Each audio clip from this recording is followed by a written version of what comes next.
From our last video, may nag-request na gumawa daw ako ng chocolate chiffon cake and ang nag-request ito si Miss Sydney De Vera Tantan. Kaya ito, the same recipe lang ng ating chiffon cake, i-flavor lang natin siya with cocoa powder para maging chocolate chiffon cake. So ganito lang naman siya, yung ating base na vanilla chiffon cake, pwede yung i-flavor ng kahit ano, pwedeng matcha, ube, lemon, buko pandan, mango, strawberry, or kahit anong flavor na pwede nyo gawin. Mag-separate tayo ng 3 eggs. Again, half recipe lang to.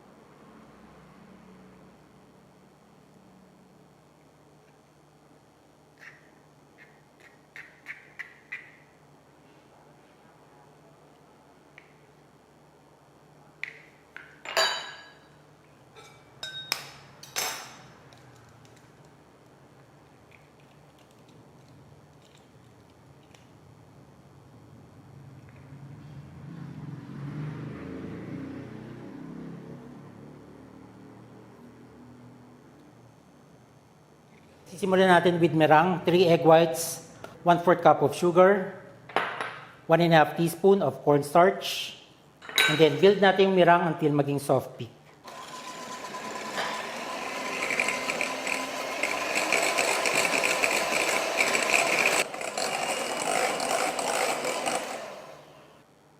Soft peak na yung ating meringue. Sa egg yolk natin, maglagay tayo ng 1/4 cup of oil. I'm using canola oil, 2 tablespoons of milk. Actually, pwede gumamit ng yogurt. Wala na akong yogurt na available today. And then, half teaspoon ng baking powder, 2 tablespoons of sugar, 1/4 cup of cocoa powder, and half cup of cake flour. And then, about 1 teaspoon of vanilla extract. And then, mix lang natin. Off muna natin yung mixer natin kasi magliliparan yung flour.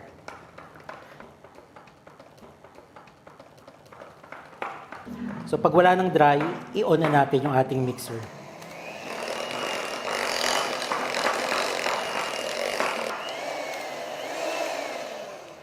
Now ready na yung ating egg yolk mixture. Kuha tayo ng konting meringue.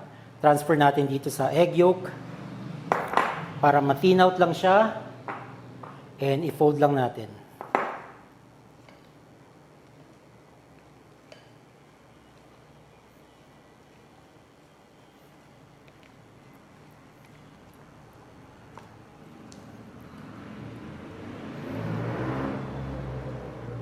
Actually, pwede kayong maglagay dito ng konting coffee powder para lang ma-enhance yung ating chocolate flavor. And then transfer na natin everything sa ating meringue.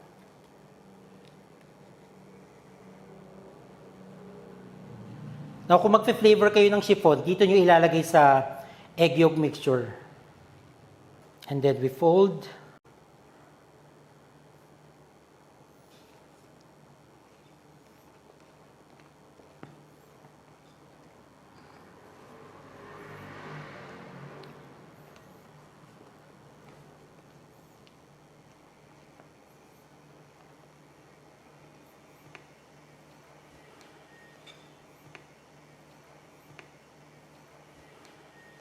Since half recipe lang to, gagamitin ko ulit is 7-inch na baking pan.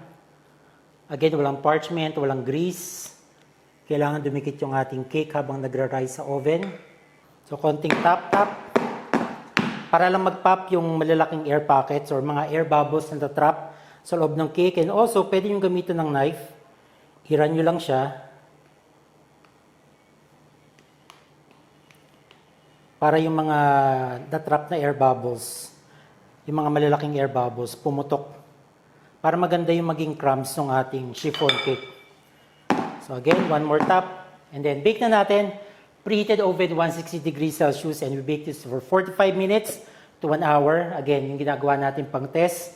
Ipopoke nyo. May ingat lang naman na pag-poke. Hindi naman yung sobrang diin. And pag nag-spring back, okay na siya. Kailangan medyo brown yung top. And pag pinisil nyo na hindi pa masyado umangat yung area na pinisil nyo, ibig sabihin, hindi pa masyado nag-build yung structure ng chiffon. Babagsak lang siya. So wag nyo muna tatanggalin sa oven. I-bake nyo lang siya hanggang maging ready na siya. So bake na natin to. And habang inaantay natin ma-bake yung ating chiffon cake, gawa muna tayo ng ating frosting. This is just a simple whipped ganache. Basically, chocolate, i-melt lang natin and lalagyan natin ng cream. You can use heavy cream or pwedeng all-purpose cream lang. Yung rami ng ating cream mo depends sa thickness na gusto nyo for the ganache, pero i-whip kasi natin to. So it has to be light in texture kasi light chiffon cake yung gagawin natin. And then ima-microwave lang natin until mag-melt yung chocolate. Minicrowave ko lang siya ng mga 1 minute and a half. And eto na, pag inalo naman natin siya, mag-melt yung ating chocolate.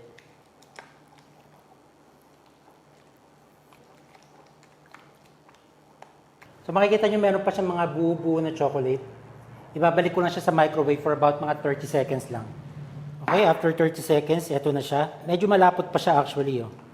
So pwede pa natin i-adjust. Lagyan natin ng konti pang all-purpose cream. Okay. Ayan, smooth na siya. Lagyan lang natin ng konting cream. Kasi gusto natin, pag winip natin siya, light lang siya. Parang whipped cream lang talaga na may chocolate. So, ganito yung consistency niya. It's very runny. Ayan, so kailangan palamigin natin. Huwag kayong mag-whip ng ganache ng mainit pa. Hindi siya mag-volumize. So, kailangan natin totally malamig siya. So, iset muna natin sa ref habang inaantay pa natin maluto yung chiffon. Okay, so luto na yung ating chiffon cake. Yan na siya. So, after maluto, babalik rin nyo lang para hindi bumagsak and mabuild pa rin yung structure ng ating chiffon. Palamigin lang natin completely tapos i-whip na natin yung ating chocolate ganache. Okay, malamig na yung ating cake. Ito na siya guys. Natanggal ko na rin siya sa pan. And ito yung ating ganache. Malamig na rin siya. So i-whip lang natin yung ating ganache.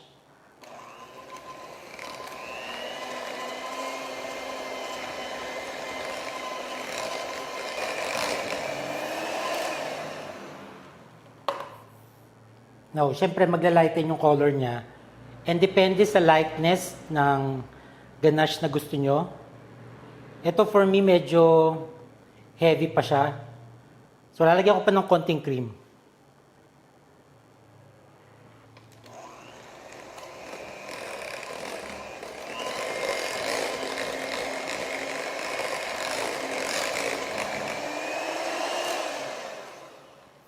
Test natin. Yan. Perfect na siya sa akin. Assemble na natin.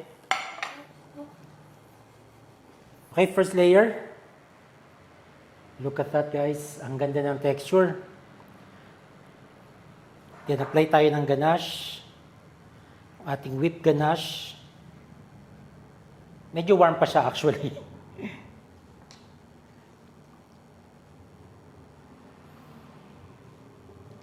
For me, ito yung pinakasimple pero pinakamasarap.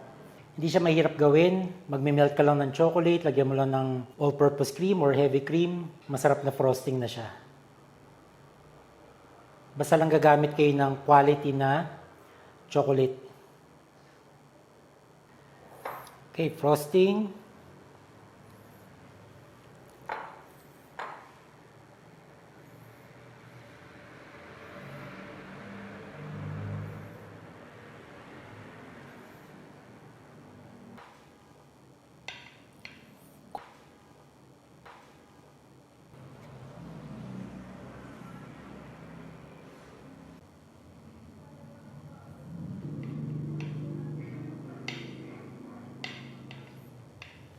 Pwede natin lagyan ng konting design. Parang ripple effect.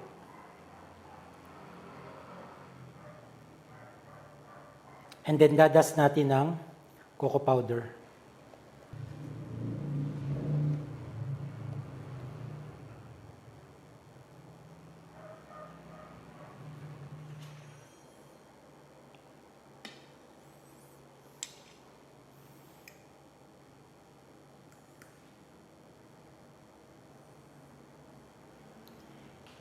Here you go, guys. Nice. Medyo mainit pa yung gitna niya. Nagme-melt yung chocolate natin.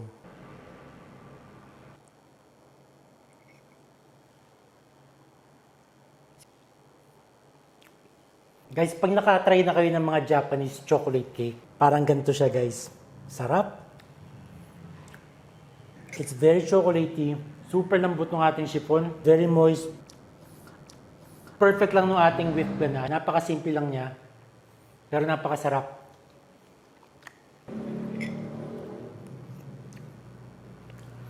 Masarap.